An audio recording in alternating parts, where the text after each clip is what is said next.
canal de comunicação por meio do qual funcionários, colaboradores, clientes, usuários, parceiros ou fornecedores possam reportar, sem a necessidade de se identificar, situações com indício de ilicitude de qualquer natureza relacionadas à atividade da instituição financeira. Ou seja, eu esqueci o nome do colega que fez a pergunta.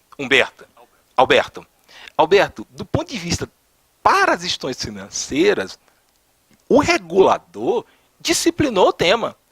E nós vamos avaliar essa função dentro da organização. Ou seja, o arcabouço normativo criado pelo regulador bancário é um arcabouço que se demonstra, de certa forma, sólido e que se busca melhorar processos dentro da organização. Por isso que há, e aí eu coloquei para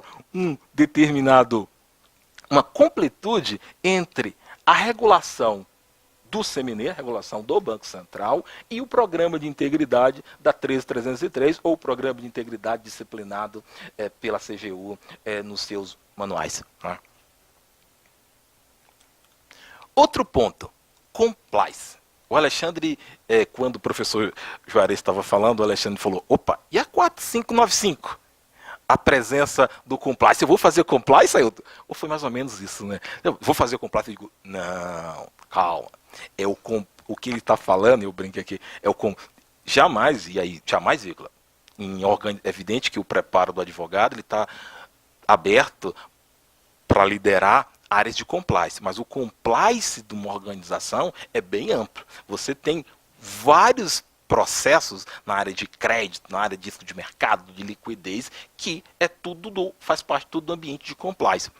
E a 4595, para tirar essa confusão do que é controle interno e do que é compliance, resolvemos editar em 2017 uma resolução para explicar de fato o que é compliance. As instituições devem implantar e manter políticas de conformidade, que compliance é o termo em inglês, compatível com a natureza. E o que é compliance? O que é estar em compliance? Leis, regulamentos e práticas. Isto, para a gente, é compliance. Não só para a gente.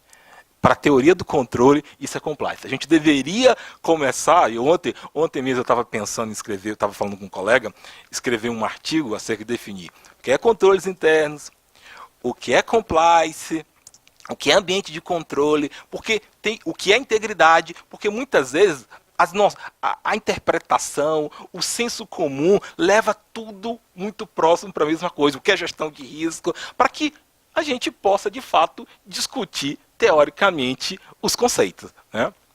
E toda instituição deve ter uma política de conformidade aprovada pelo Conselho de Administração. Aqui adentrando agora, que é o decreto 9203 de 2007, esse é um decreto para a administração pública federal, que todo mundo deve ter um programa de integridade. Um programa de integridade robusto, com objetivo, prevenção, detecção, punição, remediação de fraudes e atos de corrupção. Estruturado da seguinte forma: comprometimento e apoio da auto-administração, existência de unidade responsável, análise, avaliação e gestão de risco dos temas ligados à integridade. É outra coisa também que a gente tem uma confusão nesse tópico. É gestão de risco ligado à integridade. Como você faz gestão de risco de crédito, de mercado, de liquidez? Você deve ter uma estrutura, deve ter um processo claro de gestão de risco ligado à integridade. Outra questão, monitoramento contínuo. Se você perceber claramente o texto do decreto 9203, ele trata fortemente do ambiente de controle para a implementação de um programa de integridade. Para as instituições financeiras, se enxerga a única coisa ali no tocante à unidade de implementação, a unidade de implementação, a unidade de integridade. O que eu fico feliz é que este assunto integridade, que tomou um corpo muito grande nos últimos tempos, eu vejo muitas consultorias, KPMG, que eu tenho contato por KPMG e outras empresas, outras entidades, vendendo grandes programas de integridade por aí. Acho claramente que a gente tem que fazer um debate profundo acerca do programa de integridade, o que seja o programa de integridade. Os advogados devem participar, porque é um papel fundamental, do ponto de vista jurídico, entender esse programa e contribuir para o programa. Agora, o presidente Temer mandou um projeto de lei para o Congresso, para a criação, e eu estou acompanhando por gostar do tema, o projeto de lei para todas as esferas, ou seja, vai ter programa, se o projeto for aprovado, teremos programa de integridade, Ministério Público, TCU, Justiça, Legislativo, Administração, Estados, municípios, todos terão que estruturar um programa de integridade. Tá? Então, isto realmente relevante, e aí, do ponto de vista dos advogados, a gente tem uma avenida, grande para contribuir nesse processo para a sociedade brasileira.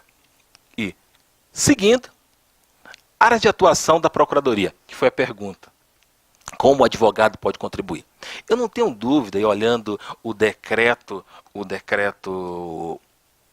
8420 e todos os seus elementos lá, a participação ativa da advocacia, dos advogados, nos temas de ética e transparência. Quem melhor pode auxiliar a administração que não a Procuradoria, os advogados? Compliance empresarial e due diligence. A estrutura de empresas, contrato social, responsabilidade dos sócios. Quem melhor para contribuir do que não os advogados? Outra questão, dirigentes e acionistas, está no programa de compliance. Contrato entre empresas, responsabilidade de parceiros, terceirizado, representação, distribuição, compras, fornecedores, parceiros e consórcios. Quem tem conhecimento para auxiliar a administração no programa? Outro, controles dos atos da administração pública, PAD e UPA, que está presente na lei da empresa limpa. Não lei anticorrupção. Eu gosto mais da lei da empresa limpa. Evidente o advogado. Combate à corrupção e novos modelos de colaboração, novamente a presença do advogado. Outro tema que eu gosto muito, participação ativa na implantação e no monitoramento dos programas de compliance e integridade. Eu faço questão de dividir compliance e integridade. A participação ativa dos advogados. Tá? Então a gente tem um rol, um grande número aqui de atividades e desafios para aquele que muitas vezes o advogado, infelizmente, as universidades, as faculdades não têm um aprofundamento acerca desses temas, tirando a FGV, que eu acompanho, o INSPER, que tem programas de formação na área jurídica desses temas, eu vejo pouco esse debate, e aí me reservo o direito de meu pequeno mundo aqui de Brasília, tá? Então, estou tranquilo. E veja como o tema, sem prejulgar, sem nenhum problema, né, com a personalidade ali, ele fala para uma entrevista da Folha de São Paulo. Quase 3 anos e meio após o início da operação, Carlos Fernando dá sinais de cansaço. Planeja se aposentar e passar a advogar na área de compliance. Então, ele consegue vislumbrar claramente a importância e os desafios na área de compliance. Tá? Então, é mais ou menos isso. São um pequeno... É terrível que no debate a gente não pode interferir. Remuneração. Quando o Dr. Marcos falou de remuneração, para as empresas estatais, a gente já tinha do sistema financeiro, a gente já tinha uma resolução há muito tempo acerca de remuneração e divulgação. Então, do ponto de vista de bancos, o Conselho Monetário Nacional já tinha disciplinado o tema. Quando ele falou aqui da 13303, mas eu faço questão de pontuar que já tinha uma regulamentação e as empresas do setor financeiro divulgavam sem grandes problemas em relação ao Banco Central. Eu acho que o sistema financeiro briga pouco com o Banco Central. Eu brinco com isso. Estrutura de governança, a gente também já tinha uma estrutura forte, robusta. Quem é do sistema financeiro sabe muito bem, mesmo a Caixa já tinha comitê de auditoria, uma estrutura de comitê muito forte por cobrança do próprio regulador e supervisor. Outro ponto, aqui que eu já deixei por último, só reforçando, economia desenvolvidas e bancos centrais desenvolvidos, se percebe claramente a presença dos advogados nas estruturas de governança e controles e compliance. Tá? Então eu acho que 13h28, eu espero ter cumprido com o tempo e contribuído para o debate. Tá? Estou sempre à disposição. Eu só tenho uma pequena desculpa, tendo em conta o tempo do convite.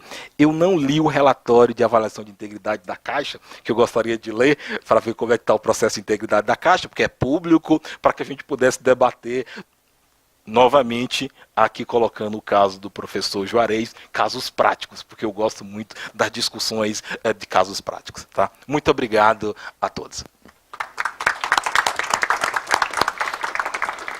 Doutor Ailton, eu queria dizer que essa foi a sua primeira palestra para nós, né? Mas pelo que eu estou vendo, não será a última. Então teremos ainda muita oportunidade do senhor ler muitos relatórios da Caixa, não? Para que a gente possa discutir aqui, assim como das outras empresas estatais que não do sistema financeiro. Porque aqui nós temos também colegas de outras instituições, como a sua lá tem Conab. É porque mudou o nome naquela época, eu fiquei ainda com o pessoal. Mas aqui, quero até lhe agradecer pela brilhante palestra e abrir aqui. Alexandre, tem algum comentário? Sim. Né? Então, vamos. A Alexandre já falou aqui algumas vezes. Deixa eu passar a primeira palavra aqui para o meu presidente da associação aqui dos advogados do Banco do Brasil. Até porque aqui ele é mais autorizado do que o senhor, né? Aí a gente tá... Tô brincando, viu? É porque aqui a gente dá a melhor qualidade. Isso aqui é um amigo que a gente encontrou na vida. Aqueles irmãos que a vida lhe dá de presente. A palavra é sua, Luiz. Doutor Ailton, quando se fala em governança, em gestão de risco, controles, conformidades, auditorias internas e externas, para nós é um tema muito recorrente. Na realidade, até corrigindo o meu presidente, o doutor Alexandre tem muito mais conhecimento e poderia explanar muito mais sobre esses temas. Mas porque nós, enquanto instituição bancária, nós somos regulados há muito tempo. Para nós, isso é muito presente no nosso dia a dia dentro do Banco do Brasil.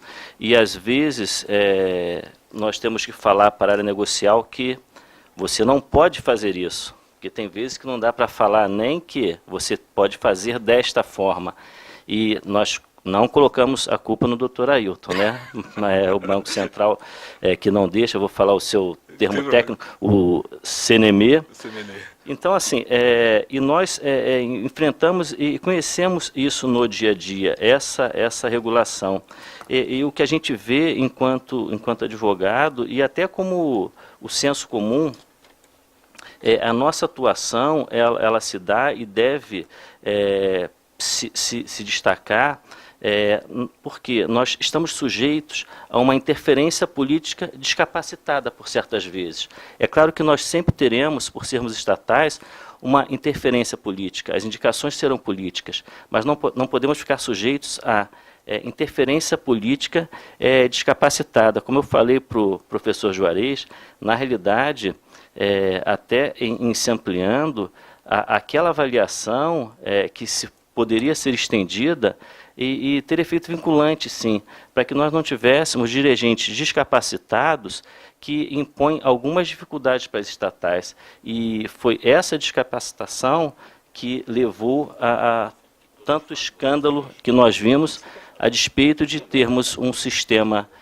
regulado, né? Eu queria agradecer, assim, pelo que aprendi, porque eu conheci um pouquinho mais do sistema, dos regulamentos que o doutor Alexandre domina há muito tempo, porque eu milito basicamente na área contenciosa trabalhista.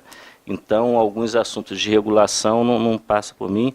Eu queria agradecer e aproveitar desde já, agradecer a presença dos colegas do Jurídico do Banco do Brasil, agradecer a presença da Diretoria Jurídica do Banco do Brasil, que esperamos seja a primeira de muitas participações em temas tão relevantes para a advocacia estatal e para o próprio país. Muito obrigado, doutor. Muito obrigado, fico feliz. Eu vou fazer o seguinte, por conta do tempo, o doutor Ailton responde no final, né? Eu, quando falei aqui em autoridade, eu não falei em momento algum em autoridade na matéria, viu, presidente? Eu falei em autoridade porque aqui você também é presidente dele. Aí fica uma coisa complicada. Ele está aqui como seu diretor e você como presidente dele, quem manda mais? Diretor ou presidente? Mas segue aí. Doutor Alexandre. Doutor Alexandre, mas está representando quem, né? Doutor Alexandre, com a palavra. Estou representando os advogados do Banco do Brasil também, tanto quanto o doutor Luiz. Só para voltar um pouco, né, a lei das estatais ela foi criada exatamente no cenário que o doutor Luiz acaba de lembrar, né, de denúncias contra algumas estatais, e muitas delas sequer possuíam órgãos de controles internos, né, diretorias de risco, o que há muito tempo as instituições financeiras já tinham como modelo, até por regras internacionais que exigiam. Então, é importante a gente lembrar do momento histórico da 13303, né? O PLS 555 ele surge em 2015, em tempo recorde, exatamente pelo clamor da sociedade. Ele é votado em 9 meses no Congresso Nacional, isso tramitando nas duas casas.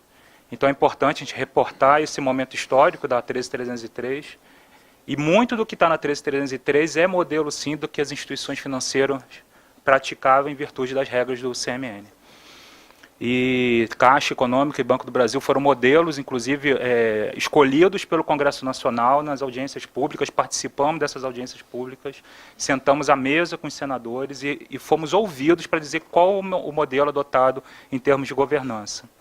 Então, por isso que o meu colega Ailton, é um prazer reencontrá-lo, que a gente, na Estrada da Vida, já conversamos muitas vezes em função das nossas atividades. E é por isso que as instituições financeiras acabaram tendo padrão de governança mais elevado e, naturalmente, a 13303 incorporou esse padrão de governança. Em relação à gestão do risco legal, eu não tive a oportunidade de adentrar esse tema ainda com o professor Juarez aqui, mas o Banco do Brasil já tem uma gestão de risco legal dentro do próprio jurídico. Exatamente. A gente tem uma gerência que faz essa gestão. Então, quando eu o provoquei em relação ao tema, não que eu fosse contrário, acho que é importante, sim. Eu só acho que a gente tem que saber separar o papel do advogado e do administrador, como muito bem pontuou o professor Juarez aqui. Então, a gente já tem a 4557, ela trouxe, que é a resolução do Banco Central do início de 2017, se eu não estou enganado. 2017, exatamente. Trouxe a distinção do que é risco operacional e risco legal, que até então havia uma dúvida se o risco legal integrava o risco operacional, e aí sim os advogados não teriam a sua parcela de participação na gestão do risco legal. Isso foi dirimido com a 4557 e a gente tomou a iniciativa de criar uma gerência dentro da própria diretoria jurídica para fazer a gestão do risco legal. E aí foi o ponto que me preocupou exatamente na colocação até do PL que está em tramitação, de saber até onde vai a atuação do advogado, porque queira ou não queira, também vai trazer responsabilidade para o advogado. A gente pode estar falando do que era atividade meio e se tornar atividade fim para o advogado. Então, essa é a minha preocupação quando a gente está num fórum desse falando com advogados. Então, era só esses pontos que eu queria trazer, parabenizá-lo também pela palestra, foi muito elucidativa, clara e precisa. Parabéns. Obrigado. Pode responder, doutor Ailton. Vou responder, meu amigo doutor Alexandre, de outras oportunidades tem outros colegas da Caixa que eu já tive a oportunidade de dialogar em problemas. Sempre quando a gente dialoga com advogados, são momentos difíceis dentro do Banco Central, né? Então, o que é natural. Eu concordo com você, doutor Alexandre, e eu acho que, se eu estivesse aqui na comissão, eu acho que eu pensaria seriamente de melhorar o artigo do PL, tendo em conta esse teu próprio esclarecimento, essa tua visão e a nossa visão dentro do Banco Central, eu acho que melhoraria, sem dúvida, essa coisa. Porque o tema controles internos, gestão de risco é um pouco nebuloso, e depois numa interpretação futura a gente pode estar dizendo, não, o controle interno é responsabilidade do jurídico. Opa, calma, não é bem assim, nós temos que ter outra dimensão. Então eu acho que tua ponderação foi muito feliz, e eu concordo integralmente com o que você colocou. Tá? Algum questionamento? Mas eu queria aqui, aproveitando já basicamente o final do nosso encontro, fazer alguns agradecimentos, né, que as incansáveis garotinhas lá da nossa gerência de eventos, Aline, Fernanda, Aninha e especialmente Lia, que está ali, E eu quero deixar aqui registrado que Lia está de férias, mas disse que não nos abandonaria e veio nesta manhã para nos socorrer, não é, dona Lia? A gerência do cerimonial e a gerência de acompanhamento aqui, de apoio às comissões, que não mediram esforços para que isso hoje fosse possível ser realizado. Agradecer aos palestrantes, o Mauro, que já foi, Mauro Ribeiro Neto. Ainda tem um... Tem um palestrante ainda? É porque não está aqui na minha pauta. Como é o nome dele? Ah, porque eu não vi aqui. Tá. Bem, eu queria agradecer então ao senhor, já que tem outro palestrante, eu vou ver aqui o nome, eu não sabia realmente. Agradecer ao senhor. Leve lá o nosso fraterno abraço ao Dr. Isaac, né, que já teve a oportunidade de nos brindar com sua... com sua fala em outra oportunidade, no nosso encontro técnico dos advogados da Caixa, e dizer do brilhantismo da sua exposição aqui, e que a gente daqui para frente vai contar com sua colaboração. Tá bom, querido? Então, um grande abraço, obrigado por tudo aí.